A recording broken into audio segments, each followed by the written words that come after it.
अस्सलाम वालेकुम जी, हाजिर हूँ आज के मंजरनामे के साथ। आज के मंजरनामे में वज़ीर-ए-आज़म साहब का सऊदी अरब का दौरा और शहबाज शरीफ साहब की लंदन यात्रा पर बात करेंगे और थोड़ी सी बात करेंगे। नैब एक बार फिर सिंध पर हमला आवर होने की कोशिश कर रहा है। वो कुछ ऐसे मामलात को छेड़ने की कोशिश कर रहा है जो मेरे ख्याल से उनके दायरा इख्तियार में नहीं आते या बहुत मामूली किस्म के मामलात हैं। इस पर बाद में बात करेंगे। सबसे पहले वज़ीर-ए-आज़म साहब का सऊदी अरब का दौरा। आपको याद होगा कि जब इमरान खान साहब नए नए वज़ीर-ए-आज़म बने थे तो उस वक्त भी वो सऊदी अरब तशरीफ़ ले गए थे। लेकिन उस वक्त चूँकि वो नए नए इक़्तिदार में आए थे, उन्हें नहीं पता था कि पाकिस्तान और सऊदी अरब के जो ताल्लुकात हैं वो कैसे काम करते हैं। तो उन्होंने ज़ाती तौर पर सऊदी अरब के साथ कुछ मामलात तय करने की कोशिश की लेकिन उन्हें उसमें कामयाबी हासिल नहीं हुई थी, क्योंकि हमें पता है कि पाकिस्तान और सऊदी अरब के ताल्लुकात जो हैं वो इस्लामाबाद से ज़्यादा रावलपिंडी के साथ तय होते हैं। चूँकि सऊदी अरब जो है वो हमारा ब्रादर इस्लामी मुल्क है और हम सबको मालूम है कि कुछ ऐसी पॉलिसियाँ होती हैं जो अमेरिका से डायरेक्ट रावलपिंडी नाजिल हो जाती हैं और फिर इस्लामाबाद को उनकी खबर कर दी जाती है। लेकिन कुछ ऐसी पॉलिसियाँ होती हैं जिन पर इस्लामाबाद को कुछ तहफ़्फ़ुज़ात होते हैं और वो आसानी के साथ इन पॉलिसियों पर रज़ामंद नहीं होते। तो इस मकसद के इस्तेमाल के लिए हमारे ब्रादर इस्लामी मुल्क को इस्तेमाल किया जाता है और ऐसी पॉलिसियाँ जो हैं वो वाशिंगटन से पहले सऊदी अरब लैंड होती हैं और फिर रावलपिंडी से मशावरत के साथ इस्लामाबाद को उनकी इत्तला दी जाती है और अगर बाजू मरोड़ने की भी कोई थोड़ी बहुत ज़रूरत पेश आए तो वो भी रावलपिंडी के मशवरे के साथ ही बाजू मरोड़ा जाता है कि सज्जा बाजू मरोड़ना है या खब्बा बाजू मरोड़ना है या कौन सी रग पर हाथ रखना है, ताकि हुकूमत को, सियासी हुकूमत को राज़ी किया जा सके। तो उस वक्त भी वज़ीर-ए-आज़म साहब को कोई ख़ास कामयाबी हासिल नहीं हुई थी और कोई पैकेज नहीं मिला था। फिर जनाब क़मर जावेद बाजवा साहब तशरीफ़ ले गए और एक पैकेज का जो है वो उन्होंने मंजूरी ली सऊदी हुकूमत से और फिर दोबारा वज़ीर-ए-आज़म साहब को सऊदी अरब जाना पड़ा था और फिर एक पैकेज का वज़ीर-ए-आज़म साहब ने ऐलान किया था कि हमें $3 अरब मिल रहे हैं जो डिपॉज़िट के तौर पर सऊदी अरब हमारे बैंक में रखेगा और $3 अरब का हमें उधार तेल भी मिलेगा जिसकी हमें अदायगी 1 साल बाद करनी होगी। तो ये पैकेज मिलने के बाद फिर पाकिस्तान और सऊदी अरब के जो ताल्लुकात हैं उनमें एक गर्मजोशी आ गई थी। फिर सऊदी अरब के शहज़ादे ने पाकिस्तान का दौरा भी किया था और फिर वो पाकिस्तान के सफ़ीर भी तैनात हो गए थे सऊदी अरब में और जितने भी पाकिस्तान के मामलात थे वो उन्होंने अपने ज़िम्मे ले लिए थे। तो वज़ीर-ए-आज़म साहब ने समझा कि अब तो सऊदी अरब चूँकि हमारी मुट्ठी में आ गया है तो हम अपनी पॉलिसी जो है वो चला सकते हैं। फिर उन्होंने ऐलान किया था कि हम सऊदी अरब और ईरान के दरमियान जो कशीदगी है ताल्लुकात में उसे भी कम करने की कोशिश करेंगे और सुलह करवाने की कोशिश करेंगे और जो सऊदी अरब और तुर्की के दरमियान मामलात हैं उनको भी बेहतर करने की कोशिश करेंगे और एक मलेशिया के साथ और तुर्की के साथ मिलकर एक टीवी स्टेशन भी खोलना था जिसने इस्लामी दुनिया का जो मौक़िफ़ है वो मगरब तक पहुंचाना था। अब वो टीवी स्टेशन पता नहीं कहाँ है और कहाँ तक पहुंचा, खुलेगा या नहीं खुलेगा, लेकिन है जो वज़ीर-ए-आज़म साहब अपनी पॉलिसी चलाने की कोशिश कर रहे थे। फिर चूँकि मलेशिया में एक कॉन्फ्रेंस होनी थी और सऊदी अरब उसके हक़ में नहीं था तो सऊदी अरब ने पाकिस्तान का बाजू मरोड़ा कि आप नहीं जा सकते, आप ऐसी जो कॉन्फ्रेंसें हैं उसमें हमारे पूछे बगैर शिरकत नहीं कर सकते या कोई ऐसी भी पॉलिसी नहीं बना सकते जो जिसे हमारी मंजूरी ना हो।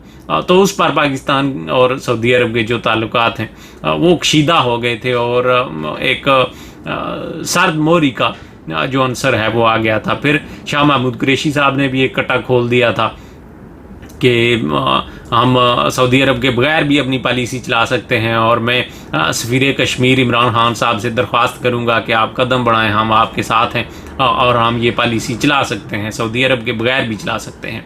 तो फिर उसके बाद भी हमारे जो सऊदी अरब के साथ ताल्लुकात थे वो कशीदा हो गए थे।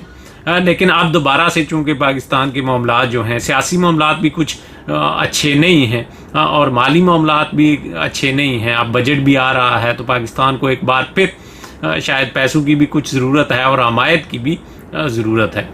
तो इस सिलसिले में बाजवा साहब 3 दिन पहले सऊदी अरब गए थे और अब वज़ीर-ए-आज़म साहब को मालूम है कि पाकिस्तान और सऊदी अरब के ताल्लुकात जो हैं वो कैसे काम करते हैं। इसलिए उन्होंने पहले एहतियात के तौर पर बाजवा साहब को भेजा था और बाजवा साहब ने जो मामला तय करने थे वो उन्होंने तय किए और रस्मी तौर पर वज़ीर-ए-आज़म साहब अपने जो मुलाकात है वो करने के लिए गए हैं। और पाकिस्तान के लिए जो फ़िलहाल अनाउंसमेंट हुई है वो तो एक एंटी नारकोटिक्स की कोई ट्रीटी है, उस पर साइन हुए हैं और एक शायद ज़कात और उशर और सदका खैरात का एक प्रोजेक्ट है जो ऐलान हो या ना हो वो वज़ीर-ए-आज़म साहब के दौरे में शामिल हमेशा होता है। दूसरी तरफ शहबाज शरीफ साहब का दौरा है जो लंदन की तैयारी कर रहे हैं और इस वक्त हुकूमत जो है वो कोई थोड़ा बहुत लत-खड़ता कर रही है कि वज़ीर-ए-आज़म साहब की जो हिदायत है उसके मुताबिक शहबाज शरीफ साहब को चूँकि एयरपोर्ट पर रोक लिया गया है। शहबाज शरीफ साहब आप अगर लंदन जा रहे हैं तो वो ज़ाहिरी बात है जो 2-3 दिन पहले लंदन में बल्दियाती इंतखाबात हुए हैं उसमें वोट को इज़्ज़त दिलाने के लिए तो नहीं आ रहे। वो ज़ाहिरी बात है कोई पैकेज या कोई डील ऐसी है जो लेकर नवाज शरीफ साहब के पास आ रहे हैं। अब जिस पैकेज की मंजूरी नवाज शरीफ साहब देंगे वो हुकूमत की तरफ से तो नहीं होगा, वो तो उन्हीं की तरफ से होगा जिन्होंने ज़मानत दिलवाई है और जिन्होंने ECL से नाम निकलवाया है। अब अगर पैकेज उनकी तरफ से है तो उसका नुकसान ज़ाहिरी बात है हुकूमत को होगा और हुकूमत के भी कान खड़े हैं कि ये कैसे हो सकता है कि शहबाज शरीफ साहब जो हैं वो इतने केसों में मतलूब हैं और पहले उनकी ज़मानत हो गई है और अब उनको लंदन जाने की इजाज़त भी मिल गई है। तो हुकूमत नहीं चाहती कि शहबाज शरीफ साहब लंदन जाएं, इसलिए सऊदी अरब से इंस्ट्रक्शंस वज़ीर-ए-आज़म साहब ने दी हैं ख़ास तौर पर शहज़ादा अकबर साहब को कि जाने ना पाए, इसको रोक के रखना है जितनी देर मुमकिन हो सके।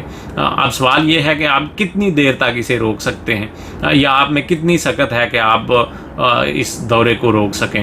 एक तो कोर्ट के ऑर्डर हैं, आपको उस पर अमल करना पड़ेगा, अगर नहीं करेंगे तो इन्हें अदालत लगेगी और वैसे भी अगर उनकी मंजूरी से जा रहे हैं तो फिर जिस तरह नवाज शरीफ साहब गए थे फिर तो उन्होंने जाना है, वो जाएंगे और हुकूमत मेरा नहीं ख्याल कि उसे बहुत ज़्यादा देर तक रोक पाएगी। ये दौरा जो है वो चूँकि जरदारी साहब की इस्टेब्लिशमेंट के साथ डील हो गई थी तो इसलिए शहबाज शरीफ साहब को ये थोड़े से इंसेंटिव मिले हैं और ये दौरा मुमकिन हो सका है। अजीब बात यह है कि जब भी आसिफ जरदारी साहब की इस्टेब्लिशमेंट के साथ कोई डील होती है तो नून लीग को ज़मानत भी मिल जाती है और उनको कुछ इस तरह के पैकेज भी मिल जाते हैं। ये अजीब डील है जिसका फ़ायदा हमेशा दूसरी जमातों को होता है और इल्ज़ाम जो है वो जरदारी साहब पर हर दफ़ा मर दिया जाता है कि जरदारी साहब ने डील कर ली है। अब नैब की भी क्या बात करनी, नैब के भी जो तरीक़ाकार है काम करने का वो भी कुछ अजीब किस्म का मामला है। उससे मालूम होता है कि नैब किस तरह से पाकिस्तान में इस्तेमाल हो रहा है। पिछले कुछ अरसे से पाकिस्तान में बड़े बड़े स्कैंडल्स आए हैं, करप्शन के स्कैंडल्स आए हैं जिनमें आटे और चीनी के स्कैंडल्स शामिल हैं, पेट्रोल के स्कैंडल्स शामिल हैं, दवाओं के स्कैंडल्स शामिल हैं, सब्सिडी ऐसी दी गई है जो इंतहाई मशकूक तरीके से दी गई है। लेकिन नैब, और ये ऐसा नहीं है कि ये कोई छोटे छोटे स्कैंडल हैं, 2-4-6 अरब के स्कैंडल अगर होते तो फिर भी बंदा कह सकता था कि चूँकि पहले बड़े मसाइल को देखने की ज़रूरत है फिर छोटे मसाइल को देखेंगे। लेकिन इनमें से कोई भी एक ऐसा स्कैंडल नहीं है जो 100 अरब से कम हो। लेकिन नैब जो है वो उन्हें देखने के लिए तैयार नहीं है। कोई JIT नहीं बन रही, कोई इन्वेस्टिगेशन नहीं हो रही, कोई गिरफ्तारी नहीं हो रही और किसी से कोई भी सवाल नहीं हो रहा। लेकिन आप देखिए कि नैब की टॉप प्रायोरिटी क्या है। सिंध के देई इलाकों से जो लोग ताल्लुक़ रखते हैं या जिन लोगों के डोमिसाइल जो हैं वो देई इलाके के हैं, उनकी शहरी इलाकों में तैनाती का एक मामला है जो नैब देख रहा है। अब पिछले कुछ अरसे से सिंध में इस सिलसिले में काफ़ी दफ़ा एहतजाज हो चुका है कि पंजाब से या दूसरे जो पाकिस्तान के सूबे हैं वहाँ के लोगों को सिंध के डोमिसाइल जारी करके उन्हें सिंध में मुलाजमतें दी जा रही हैं और आला ओहदों पर तैनात किया जा रहा है। ये एक ऐसा मामला है जिस पर सिंध में गायब गाय एहतजाज होता रहता है और सोशल मीडिया पर भी इसका तज़किरा चलता रहता है। लेकिन इस मामले में नैब कोई कार्रवाई नहीं कर रहा। लेकिन चूंकि उन्होंने सिंध हुकूमत को निशाना बनाना है, इसलिए उन्होंने दई इलाके से जो डोमिसाइल रखते हैं लोग, उनकी शहरी इलाकों में तैनाती की तहकीक हो रही है और लोगों को नोटिस जारी किए जा रहे हैं कि वो जवाब दें। और ये नैब की टॉप प्रायोरिटीज़ में शामिल है। अजीब बात है कि आपकी टॉप प्रायोरिटीज़ क्या हैं, आप किस तरह से एहतसाब कर रहे हैं। आप ये भी देखिए कि शहबाज शरीफ साहब को लाहौर हाई कोर्ट ने ज़मानत दी है और शहबाज शरीफ साहब का केस लाहौर में चल रहा है, लेकिन पाकिस्तान पीपल्स पार्टी के जितने भी नैब के केस हैं वो रावलपिंडी में चल रहे हैं। क्यों जी? रावलपिंडी में ऐसे केस क्यों चल रहे हैं? अगर पीपल्स पार्टी के केस रावलपिंडी में चल रहे हैं तो दूसरे लोगों के केस भी फिर रावलपिंडी में चलने चाहिए। अगर दूसरे लोगों के नहीं चल रहे तो फिर इनके भी नहीं चलने चाहिए। वज़ीर-ए-आज़म साहब रोज़ाना जो हैं वो एक लेक्चर झाड़ते रहते हैं कि हम ऐसी रियासत बना रहे हैं जो कमज़ोर और ताकतवर के लिए एक ही कानून होगा। आपके यहाँ तो कोई कानून नाम की शय मौजूद ही नहीं है, तो फिर वो एक होगा या दूसरा होगा, इस पर क्या तबसरा करना। अब जिस तरह से नैब के मामलात चल रहे हैं, इस तरह से तो बंदे का दिल करता है कि एहतसाब और एहतसाब करने वालों पर बंदा एक, आप समझ ही गए होंगे मैं क्या कहना चाह रहा हूँ, डालनी चाहिए। वो डिज़र्व करते हैं मेरे ख्याल से जिस तरह से वो काम करते हैं। इजाज़त दीजिए, अल्लाह हाफ़िज़।